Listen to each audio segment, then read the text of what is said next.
My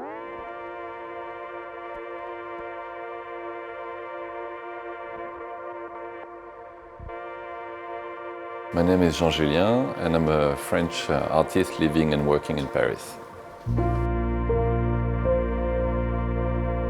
The original idea for that show came to my mind when I was drawing with my kid, and I could see him sort of stopping himself because he felt like the work wasn't good enough and there was no point in doing it because he was never going to be the best.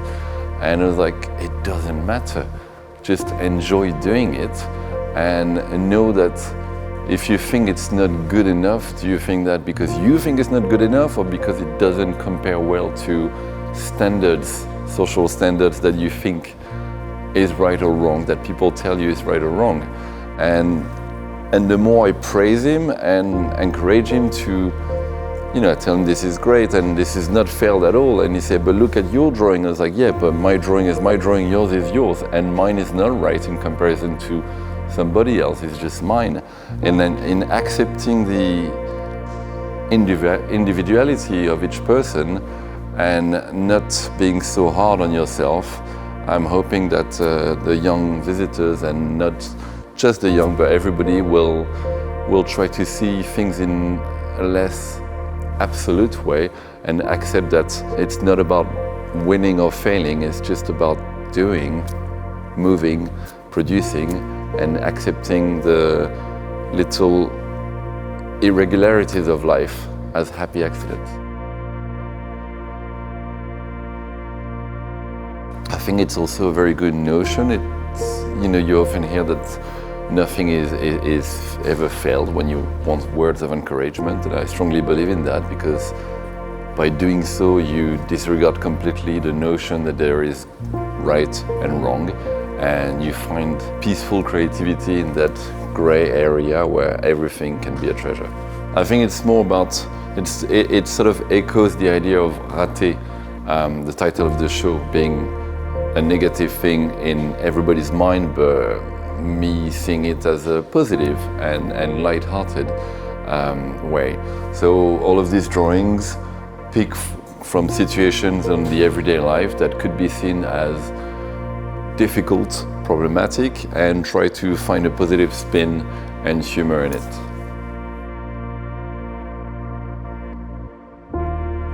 I have many ways of overcoming slums. I go out, I look at things, and usually that triggers reactions. I quite often get annoyed or bugged by little things, and when that happens, I try to find the humor in it. So I would see, for example, that child expectantly looking at his empty plate, waiting for the food to be served, and he's got a very blasé and commandeering mannerism in his position and his body language, but his head barely reaches the table. So there's something that's potentially annoying or difficult, which is the attitude of that kid, but we make fun of it in showing that he's actually not that big a person yet, and that it's quite funny to see a tiny king like that. Or this situation is another good example. At first glance, it's a very cute picture of a child with a cat, and then as you take a second look, you can see that she's been very scratched, which could be seen as negative, but her attitude says that she doesn't care and she loves her pet even more. So it's sort of like, it's the philosophy of that show, and it's my philosophy when I approach things in general. I don't let things stop me, and I just like producing with enthusiasm and through having a constant flux of creativity. And we're sort of like collectively aiming toward perfection, but it's one standard of perfection, and it can be potentially completely discouraging for people that don't fit that standard. And I think it's the same when you think about making pictures, drawings, being creative, or crafting things, or school for that matter, for a younger audience. We make you think that there's one way to do, and that if you don't manage to do it as you expected, you failed.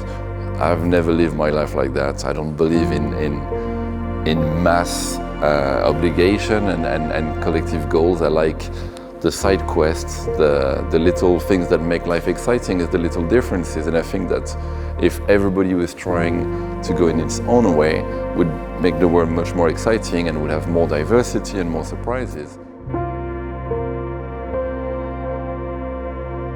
I remember making drops of ink, and for a second having the reflex of thinking, oops, and then realizing that the whole show was about accepting those little drops of paint.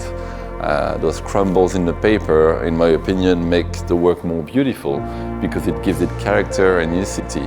I think the show would be much more boring if every paper was neat and resembling each other. I think it's much more exciting to look at the dents, the bends, the drips, the drops, and I think that's what makes it seem like almost like a nice musical composition with moments and contrast and rhythm.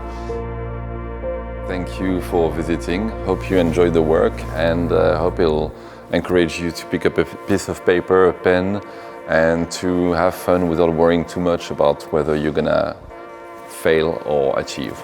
We're hoping that you can pick a piece of paper, fold into a paper plane, hopefully use pen and pencil to color it in like I did on the big one, and just play with it. That was actually a good shot.